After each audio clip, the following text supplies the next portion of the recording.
کہ نبی سے جو ہے بیگانہ اسے دل سے جدا کر دے، پدر مادر برادر جان و مال ان پر فدا کر دے۔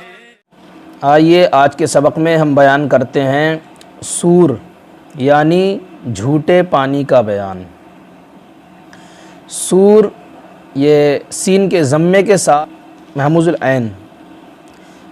العین یعنی عین کلمے میں حمزہ ہے، سین حمزہ را، سور اس کا معنی آتا ہے جھوٹا، یعنی برتن میں کوئی پانی رکھا ہوا ہے، پھر اس میں کوئی منہ ڈال کر پانی پی لے تو اب جو پانی بچا وہ کیا کہلاتا ہے؟ سور، جھوٹا پانی۔ سور کی جمع آثار آتی ہے، جمع آثار۔ پہلے صرف لفظ سور کا لفظ جھوٹے پانی کے لیے استعمال کیا جاتا تھا، لیکن اب بچے ہوئے کھانے کے لیے بھی سور کا لفظ استعمال کر لیا جاتا ہے۔ چلیے آج کا سبق شروع کرتے ہیں۔ فصل، جیسا کہ میں نے بتایا تھا کہ فصل میں کیا بیان ہوتا ہے؟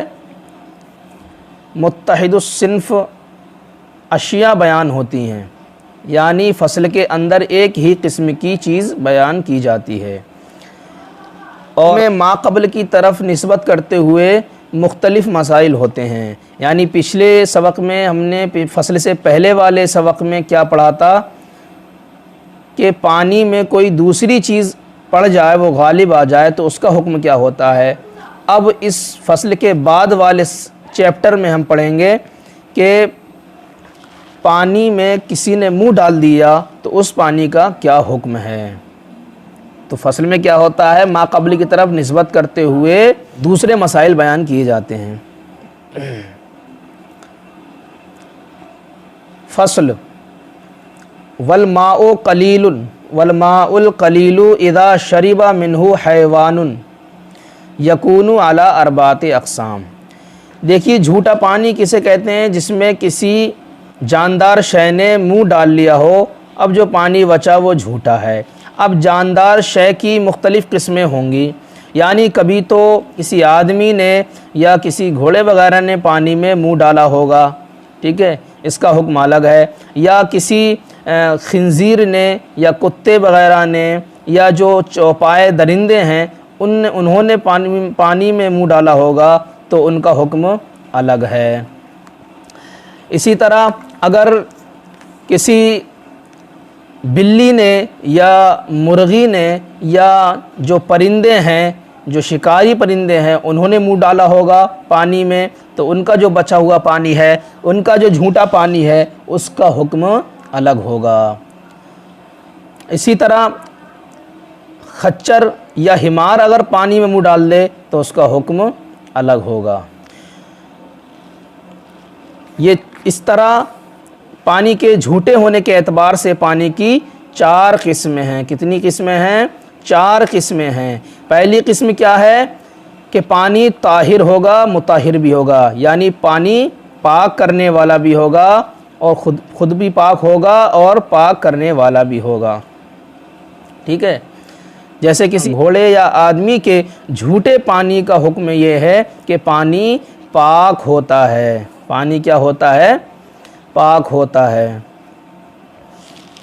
اور اگر کسی کتے نے یا خنزیر نے پانی میں منہ ڈال لیا ہے، یا کوئی جو چوپائے ہیں درندے جیسے چیتا ہے، بھیڑیا وغیرہ ہے، انہوں نے اگر پانی میں منہ ڈال لیا تو پانی کیا ہوگا؟ پانی نجس ہو جائے گا، ناپاک ہو جائے گا۔ تیسری قسم یہ ہے کہ کسی بلی نے یا مرغی نے پانی میں منہ ڈال لیا ہو، یا کسی جو پرندے شکاری پرندے ہیں جیسے باز ہے نا، اور شاہین ہے، چیل ہے، انہوں نے اگر کیا ہے پانی میں منہ ڈالا تو پانی کا حکم کیا ہوگا؟ پانی مکروہ ہوگا۔ اور چوتھی قسم یہ ہے کہ خچر یا حمار نے پانی میں منہ ڈالا تو ان کا جھوٹا جو پانی مشکوک ہوگا۔ چلیے آگے چلتے ہیں. فصل والماء القلیل اذا شرب منہ حیوان یکون علی اربعۃ اقسام، کہ پانی، تھوڑا پانی مائع قلیل کہا اس لیے کہ ہم نے پیچھے بیان کی اس کی تفصیل. مائع قلیل کیا ہوتا ہے، مائع کثیر کیا ہوتا ہے. مائع قلیل جو دہدردہ سے کم ہو، مائع کثیر جو دہدردہ ہو. تو دہدردہ ہو تو اس کا حکم الگ ہے. تو مائع قلیل کا یہاں بیان کر رہے ہیں کہ کسی حیوان نے مائع قلیل میں منہ ڈال دیا ہو تو اس کا حکم کیا ہے. والماء القلیل، پانی قلیل ہے، اذا شرب منہ یعنی قلیل پانی، اذا شرب منہ حیوان جب اس سے کسی حیوان نے پانی پی لیا ہو، یکون علی اربعۃ اقسام اب اس کی 4 قسمیں ہیں. وہ کتنی قسم پر ہوگا؟ 4 قسموں پر ہوگا. حیوان کے جھوٹے پانی کی 4 قسمیں ہیں. وَيُسَمَّى سُورًا، اس کا نام سور رکھا جاتا ہے، یعنی اس کو سور کہتے ہیں. الاول، پہلی قسم کیا ہے 4 قسموں میں سے؟ الاول طاہر مطہر، کہ وہ پاک ہو، خود بھی پاک ہو اور دوسروں کو پاک کرنے والا ہو. طاہر مطہر. وہ کون سا پانی ہے؟ وَهُوَ مَا شَرِبَ مِنْهُ آدْمِيٌّ او فرس، وہ پانی وہ ہے کہ جس سے کسی آدمی نے یا کسی گھوڑے نے پانی پی لیا ہو. کسی آدمی نے یا کسی گھوڑے نے. دیکھیں یہاں پر آدمی مطلقاً اس لیے بولا کہ آدمی چاہے مسلمان ہو، کافر ہو، مرد ہو، عورت ہو، بچہ ہو یا بوڑھا ہو، پاک ہو یا ناپاک ہو، یعنی ہر طریقے کا آدمی، ان سب کا حکم ایک ہی ہے. ہر طریقے کے آدمی کا حکم ایک ہی ہے. سمجھے؟ یعنی آدمی میں یہ فرق نہیں کہ مسلمان اگر مسلمان کا جھوٹا ہے تو پاک ہے، کافر کا جھوٹا ہے ناپاک ہے، یا پاک آدمی کا جھوٹا ہے تو پاک ہے، یا اور ناپاک آدمی کا جھوٹا ہے تو ناپاک ہے. ایسا کچھ نہیں ہے، بلکہ آدمی چاہے مسلمان ہو، کافر، بچہ ہو، بوڑھا، عورت ہو، مرد، پاک ہو ناپاک، سب کا حکم ایک ہی ہے. یعنی اس کا جھوٹا پاک ہے اور پاک کرنے والا بھی ہے. او فرسن، یا گھوڑا یا گھوڑے نے پانی پی لیا ہو. ٹھیک ہے. او ما یؤکل لحمہ، یا ایسے جانور نے پانی پی لیا ہو، ایسے حیوان نے پانی پی لیا ہو، ما یؤکل لحمہ، کہ جس کا گوشت کھایا جاتا ہے، یعنی جس کا گوشت حلال ہے، ایسے جانور کا، ایسے حیوان کا جھوٹا پانی بھی طاہر ہوتا ہے، مطہر ہوتا ہے. والثانی نجسن، اور دوسری قسم ہے پانی کی، جھوٹے پانی کی دوسری قسم ہے نجسن، ناپاک پانی، یعنی پانی ناپاک ہوتا ہے. نجسن، یاد رکھیے نجسن یہ جیم کے کسرے کے ساتھ ہے، جیم کے کسرے کے ساتھ ہے نجسن. کبھی جیم کے فتح کے ساتھ ہوتا ہے. تو اگر جیم کے فتح کے ساتھ ہو نجسن تو اس کا معنی آتا ہے نجاست، گندگی. اور اگر نجس جیم کے کسرے کے ساتھ ہو تو اس کا معنی آتا ہے ناپاک. سمجھ رہے ہیں؟ نجس کا معنی ناپاکی اور نجس کا معنی ناپاک. یعنی کوئی شے ہے، مثلا گوبر لید وغیرہ ہے تو یہ نجس ہے، ناپاکی ہے، اور یہ اگر کسی پانی میں پڑ جائیں تو وہ پانی نجس ہو جائے گا، ناپاک ہو جائے گا. ناپاکی الگ چیز ہے اور ناپاک الگ چیز ہے. ٹھیک ہے. تو نجسن جیم کے کسرے کے ساتھ ناپاک اور جیم کے فتح کے ساتھ ناپاکی.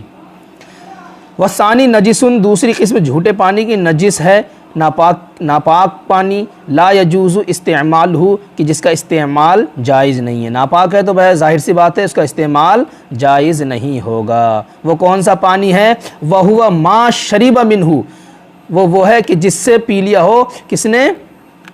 مَا شَرِبَ مِنْهُ الْقَلْبُ أَوِ الْخِنْزِيرُ، جس سے پی لیا ہو کسی، ہے نا، وَهُوَ مَا شَرِبَ مِنْهُ، کہ جس سے پی لیا ہو القلب، کتے نے، او الخنزیر، یا خنزیر نے.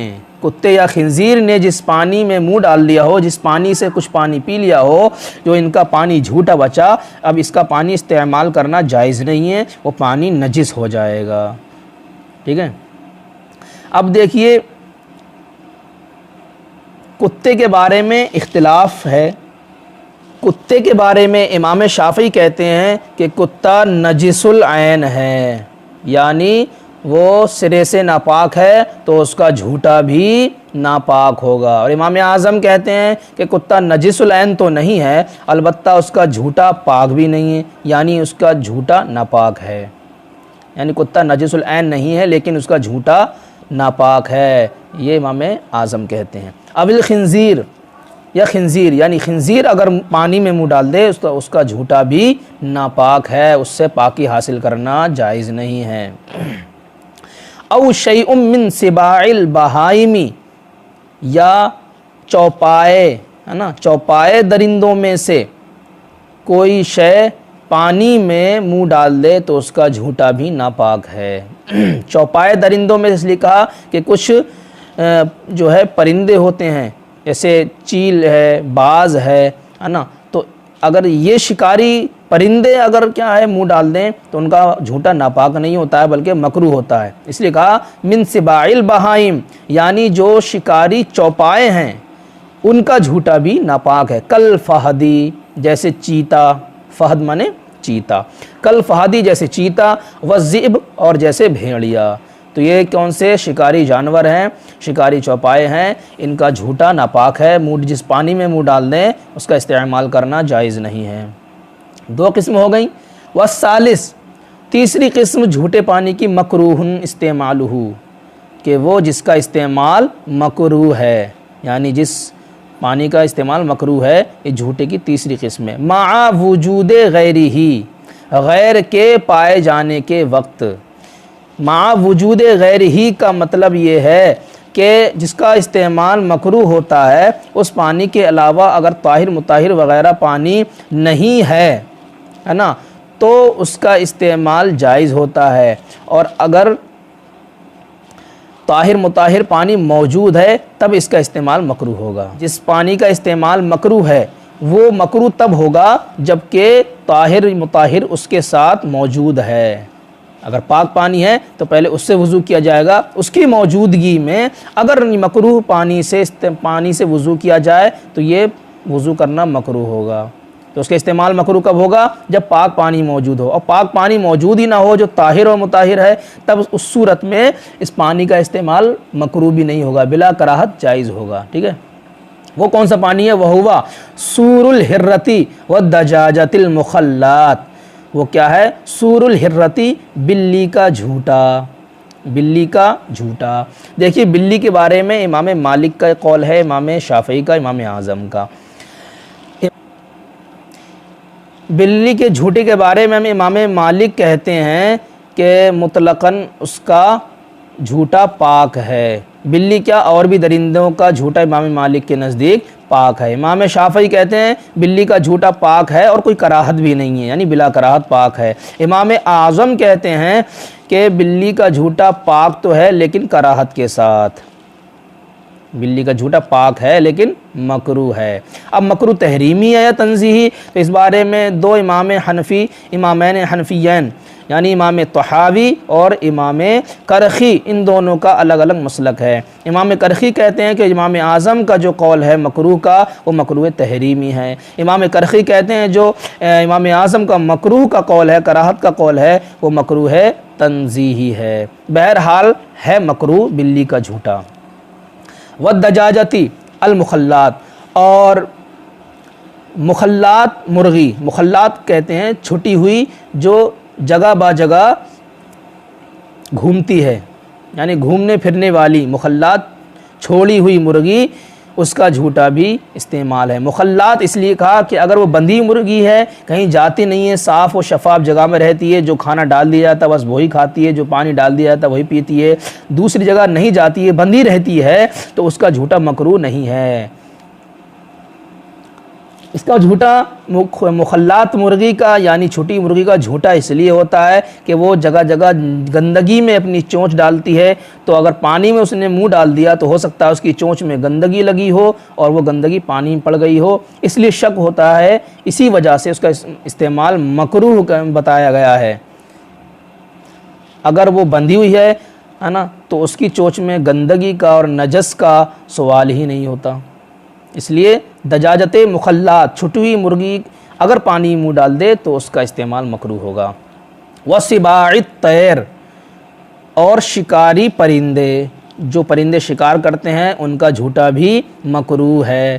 کالصقری، جیسے کہ باز ہے، والشاہین، شاہین ہے، والحدات، اور جیسے چیل ہے، وسواکن البیوت، اور گھر میں رہنے والے جانوروں کا جھوٹا بھی مکروہ ہے، جو گھروں میں رہتے ہیں ان جانوروں کا جھوٹا بھی مکروہ ہے، یعنی گھروں میں رہنے والے جن کے اندر دم سائل ہے یعنی بہتا ہوا خون ہے، جن جانوروں کے اندر گھر میں رہنے والے جن جانوروں کے اندر خون بہنے والا خون ہوتا ہے ان جانوروں کا جھوٹا مکروہ ہے، اور گھر میں ایسے جانور رہتے ہیں کہ جن میں خون ہی نہیں ہوتا بہنے والا تو ان کا جھوٹا مکروہ نہیں ہے، ان کا جھوٹا پاک ہے۔ جیسے چوہا ہے، اس میں دم سائل ہوتا ہے، اگر اس نے پانی میں منہ ڈال دیا تو اس کا جھوٹا مکروہ ہے، اور بچھو ہوتا ہے تو اس میں دم سائل ہوتا نہیں ہے، تو اگر وہ پانی میں منہ ڈال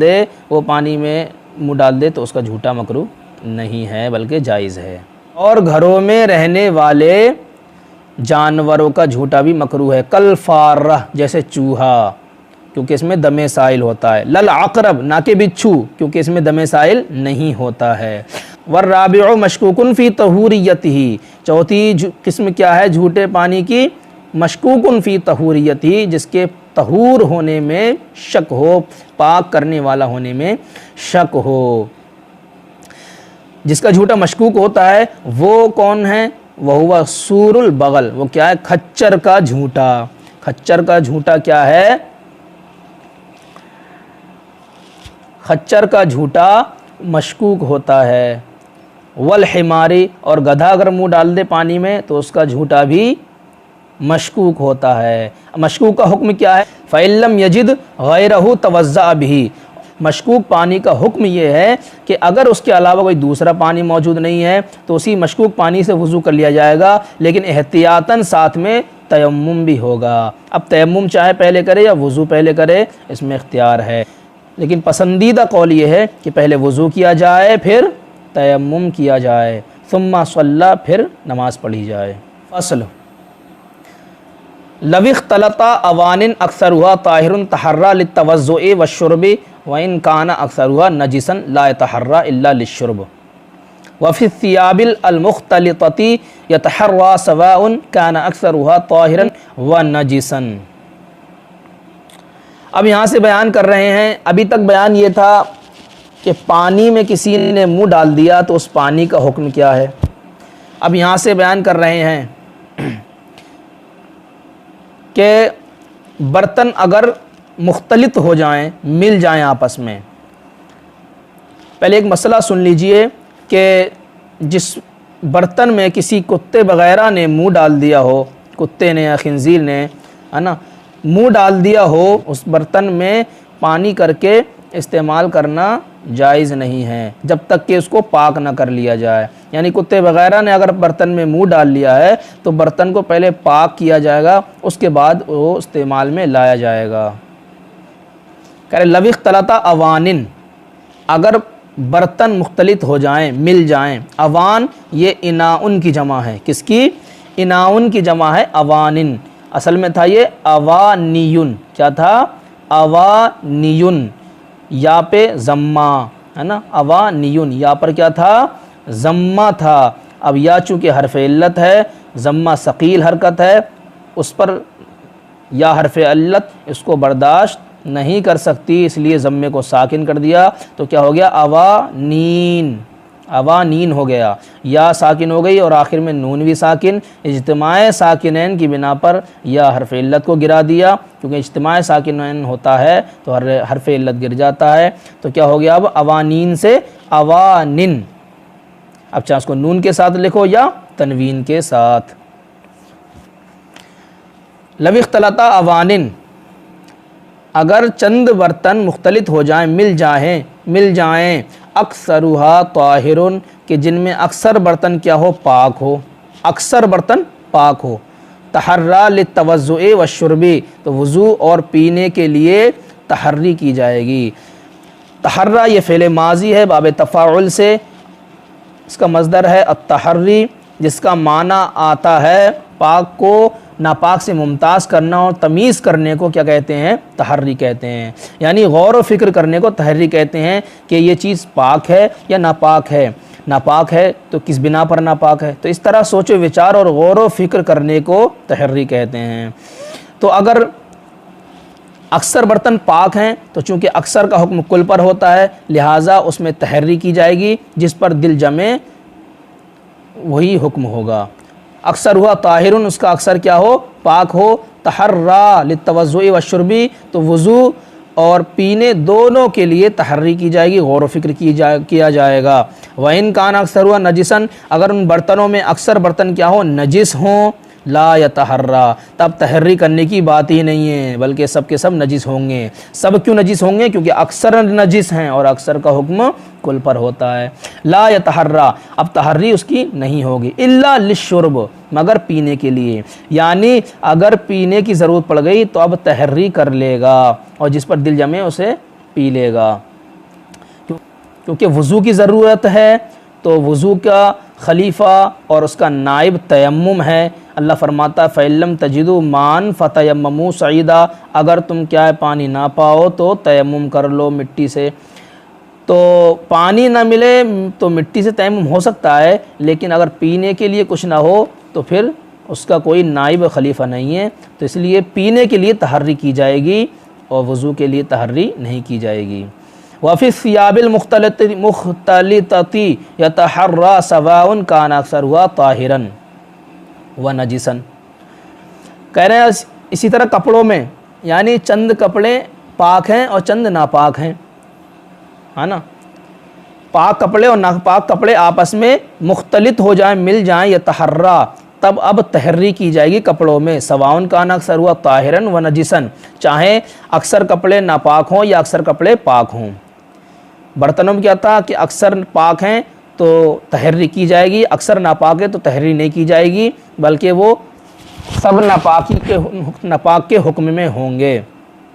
لیکن کپڑوں میں معاملہ یہ ہے کہ کپڑوں میں چاہے اکثر پاک ہوں یا اکثر ناپاک ہوں، دونوں صورتوں میں تحری کی جائے گی، جس پر دل جمے گا اسی کو استعمال کیا جائے گا. اس میں دونوں صورتوں میں تحری کیوں؟ کیونکہ یہاں پر کیا ہے، سطر چھپانا واجب ہے اور اس کا کوئی خلیفہ بھی نہیں ہے.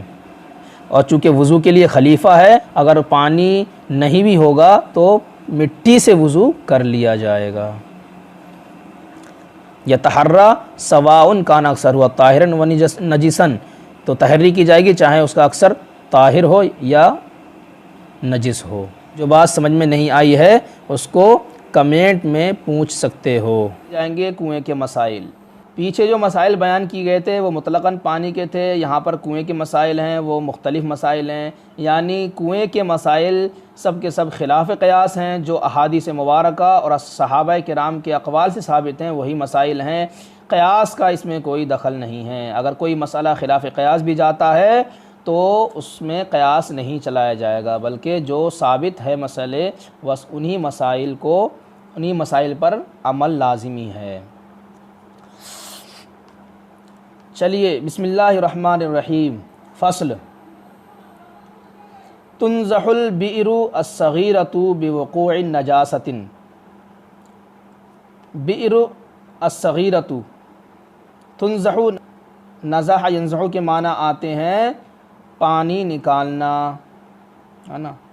تنزح البئر الصغیرۃ، بئر صغیرہ چھوٹے کنویں کا پانی نکالا جائے گا. تنزح معنی پانی نکالا جائے گا، البئر الصغیرۃ چھوٹا کنواں. اب لفظی ترجمہ کیا ہے؟ تنزح البئر الصغیرۃ، چھوٹا کنواں نکالا جائے گا. اب کنواں نکالا نہیں جاتا بلکہ کنویں سے پانی نکالا جاتا ہے. یہاں پر کنویں کی طرف نسبت جو ہے مجازی ہے، جیسے کہا جاتا ہے النہر جار، کہ نہر جاری ہے. تو نہر جاری نہیں ہوتی بلکہ پانی جاری ہوتا ہے۔ اسی طرح تنزح البئر الصغیرۃ، چھوٹے کنویں کو نکالا جائے گا، چھوٹے کنویں کو نہیں بلکہ چھوٹے کنویں کے پانی کو نکالا جائے گا۔ دیکھیے نزع ینزح تنزح فعل مضارع صیغہ واحد مؤنث غائب ہے، البئر الصغیرہ صفت موصوف ہے، البئر موصوف، الصغیرۃ صفت ہے۔ تو ظاہری اعتبار سے دیکھا جائے کہ البئر میں کوئی تانیث کی علامت نظر نہیں آ رہی ہے، پھر اس کے لیے فعل تنزح مؤنث کا استعمال کیوں کیا گیا، اور الصغیرۃ اس کی صفت مؤنث کیوں لائی گئی۔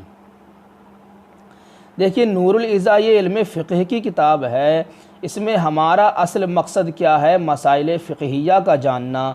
لیکن اگر صرف ہمارا مقصد مسائل فقہیہ کو جاننا ہوتا تو کوئی اردو کی کتاب چلا دیتے، اس میں ہم آسانی سے مسائل فقہیہ سیکھ سکتے تھے۔ یہاں پر جو عربی کی کتاب چلانے کا مقصد ہے تو مسائل فقہیہ کے ساتھ ساتھ ہماری عبارت خوانی اور ہمارا نحو و صرف بھی مضبوط کرنا مقصد ہے۔ تو اسی لیے ہم اپنے اصل مقصد مسائل فقہیہ کے ساتھ ساتھ کہیں کہیں نحو و صرف پر بھی تھوڑی بہت گفتگو کر لیا کریں گے۔ تو بتا دیں یہاں پہ تنزح فعل مؤنث استعمال کیا گیا، البئر میں کوئی ظاہر علامت تانیث نظر نہیں آ رہی ہے، الصغیرۃ بھی اس کی صفت مؤنث لائی گئی، تو اس کا کیا مطلب ہے؟ تو دیکھیے علامت تانیث 4 ہیں، چوتھی علامت کیا ہے؟ تائے مقدرہ۔ تائے مقدرہ یعنی تا اس کے اندر پوشیدہ ہے۔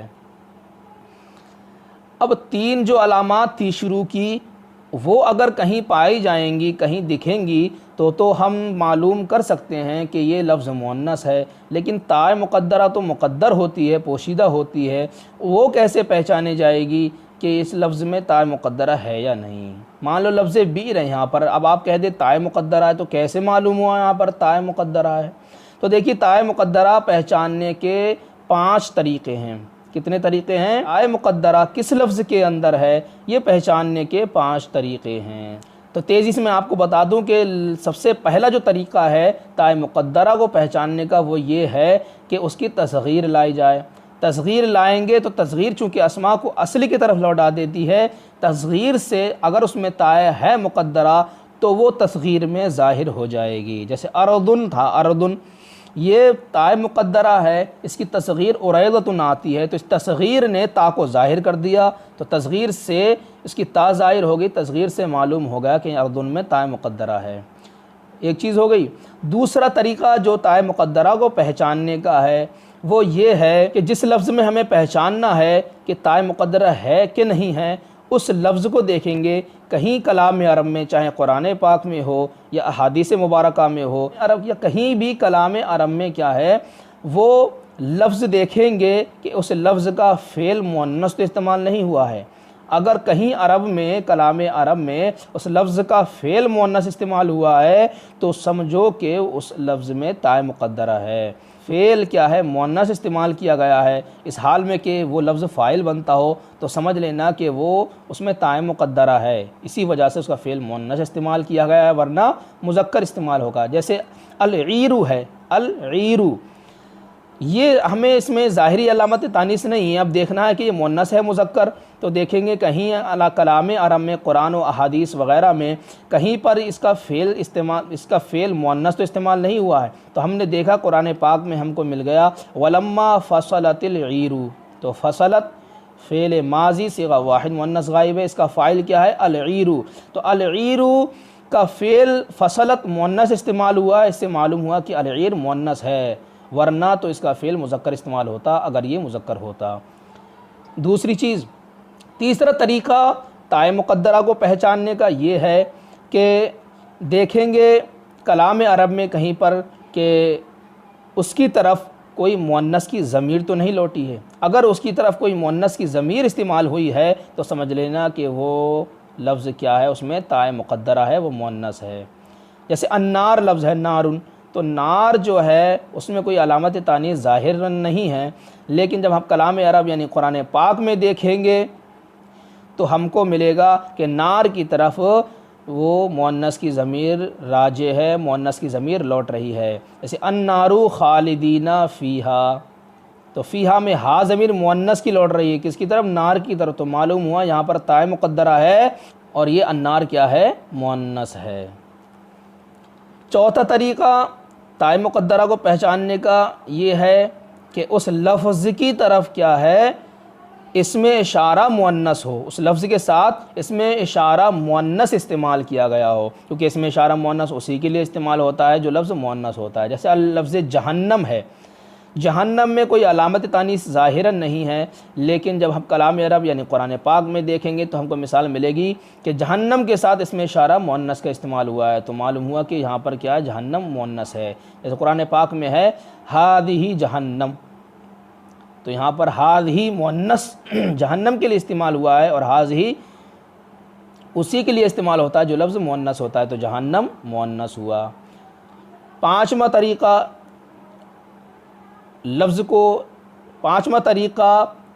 لفظ کے اندر تائے مقدرہ پہچاننے کا یہ ہے کلام عرب میں اس لفظ کی صفت مؤنث استعمال کی گئی ہو.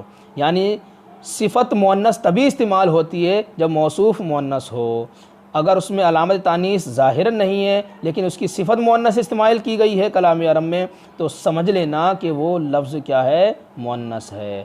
جیسے البئر ہے یہاں پر، تو لفظاً کوئی علامت تانیث نہیں ہے، لیکن کلام عرب یعنی قرآن پاک میں ہم نے دیکھا تو اس کی مثال مل گئی کہ اس کی صفت مؤنث کے ساتھ استعمال ہوئی ہے.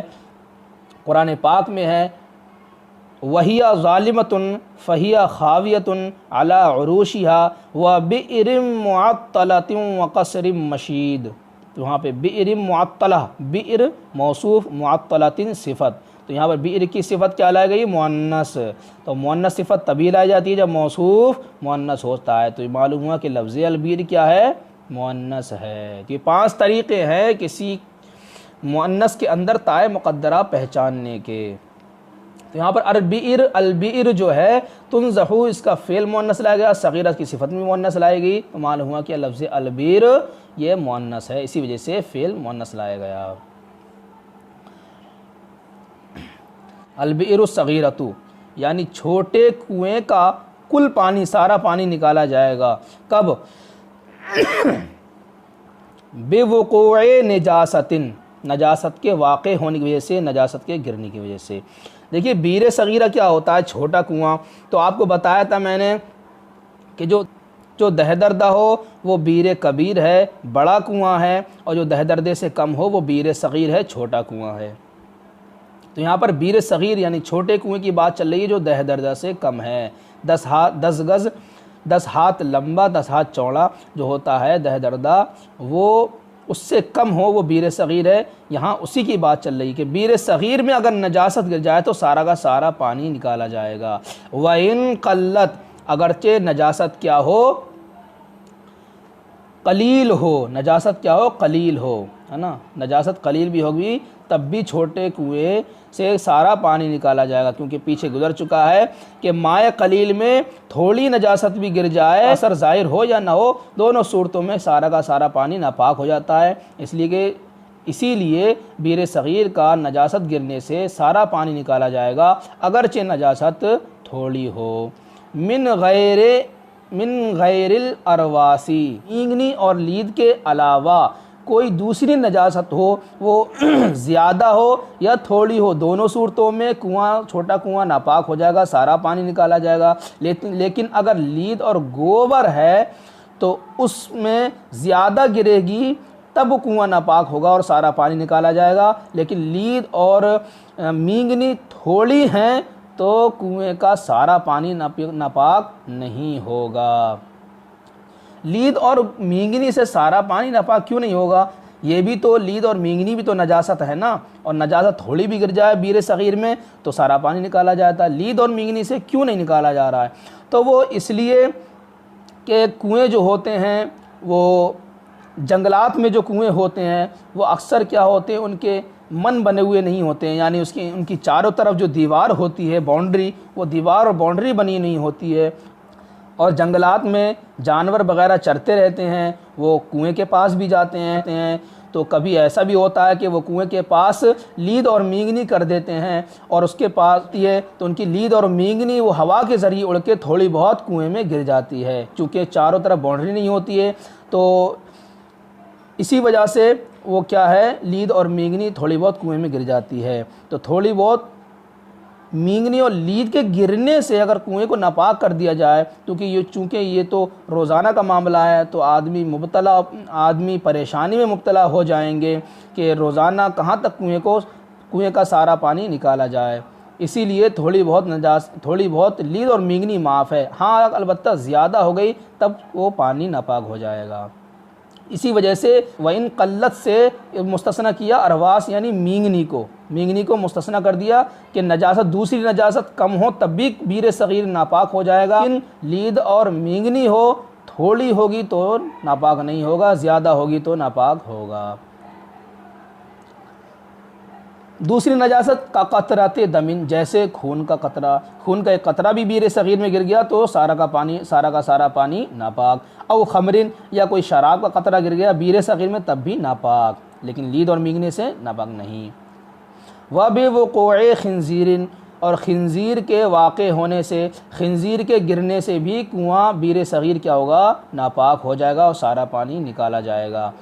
وَلَوْ خَرَجَ حَيًّا، اگرچہ زندہ نکل آئے، خنزیر اگرچہ زندہ نکل آئے، کیونکہ خنزیر کیا ہے نجس العین ہے، نجس العین کا مطلب ہوتا ہے کہ اس کا جسم بھی ناپاک ہو، عضو اس کا ناپاک ہو، اور ناپاک شے پانی میں گر جائے تو پانی ناپاک ہو جاتا ہے، تو خنزیر کا ایک عضو بھی اگر پانی میں گر گیا تو وہ پانی ناپاک ہو جائے گا۔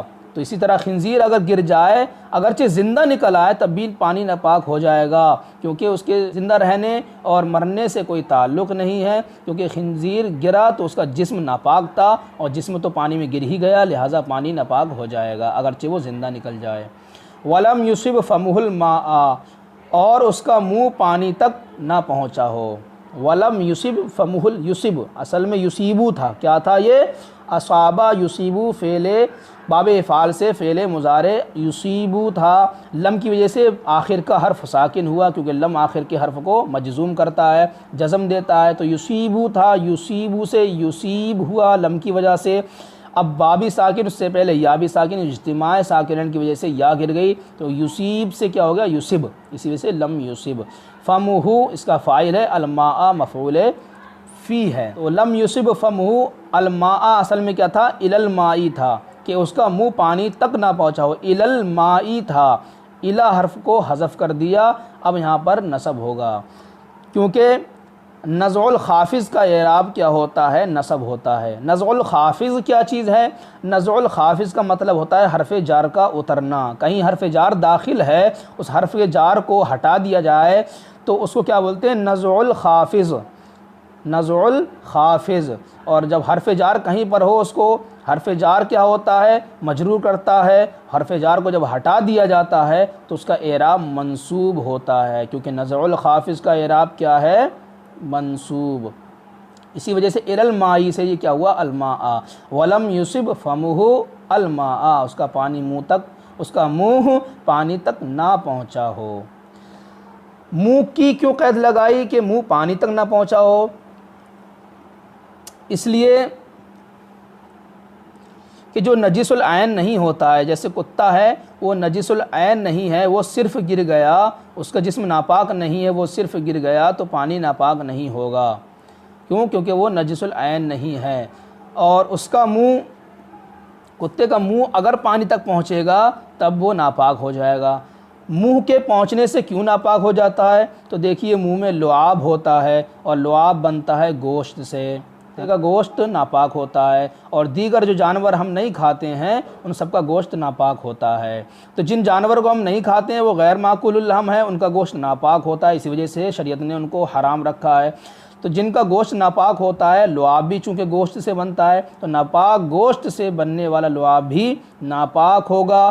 جب منہ کو پانی میں ڈالے گا تو اس کا لعاب تو جائے گا ہی پانی میں، جو لعاب کیا تھا ناپاک تھا، اور ناپاک شے پانی میں ڈالنے سے پانی ناپاک ہو جاتا ہے، لہٰذا منہ کے داخل ہونے سے پانی میں پانی ناپاک ہو جائے گا۔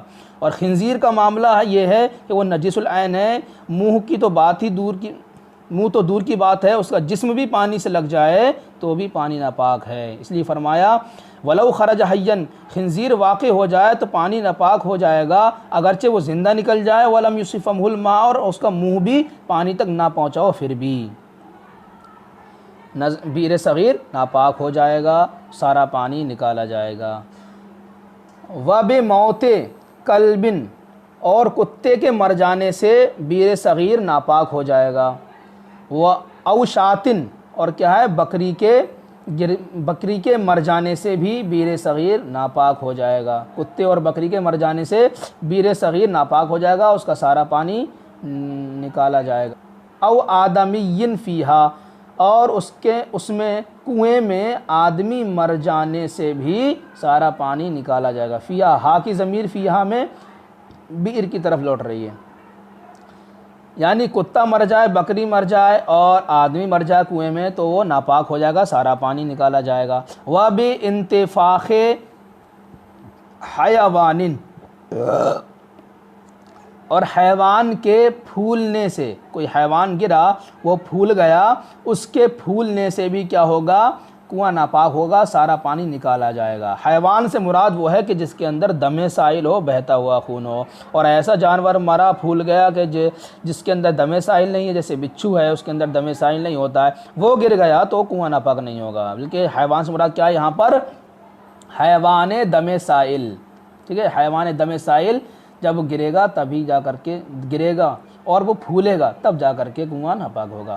وَلَوْ صَغِيرًا، اگرچہ وہ حیوان چھوٹا کیوں نہ ہو لیکن دم سائل والا ہونا چاہیے، ٹھیک ہے، تو سارا پانی نکالا جائے گا۔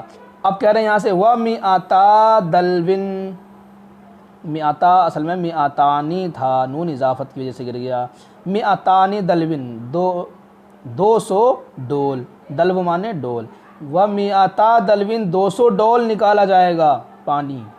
ان تمام پچھلی صورتوں میں سارا پانی نکالا جائے گا لیکن 200 ڈول نکالا جائے گا۔ لَوْ لَمْ يَكُنْ نَزْحُهَا، اگر سارا پانی نکالنا ممکن نہ ہو، یعنی کنواں ایسا ہے، کبھی ایسا ہوتا ہے کنواں جاری کنواں ہوتا ہے کہ اس کے اندر پانی نکالتے رہو تو اس کا پانی چلتا رہتا ہے، اس کے اندر سے پانی نکالتے رہو پھر بھی وہ پانی آتا رہتا ہے نیچے سے، تو یہ ایسا کنواں ہے کہ جس کا سارا پانی نکالنا ناممکن ہے، تو ایسے کنویں میں سے ان صورتوں میں 200 ڈول نکال لیں گے تو کافی ہو جائے گا۔ مئتا دلوٍ لو لم یمکن نزحها، 200 ڈول پانی نکالا جائے گا اگر اس کا سارا پانی نکالنا ممکن نہ ہو۔ تو یہ کنویں کے چند مسائل ہیں، آگے کے مسائل انشاءاللہ تعالی کل پڑھیں گے۔ آج کے لیے اتنا کافی ہے۔ السلام علیکم ورحمۃ اللہ۔ کہ نبی سے جو ہے بیگانہ اسے دل سے جدا کر دے، پدر مادر برادر جان و مال ان پہ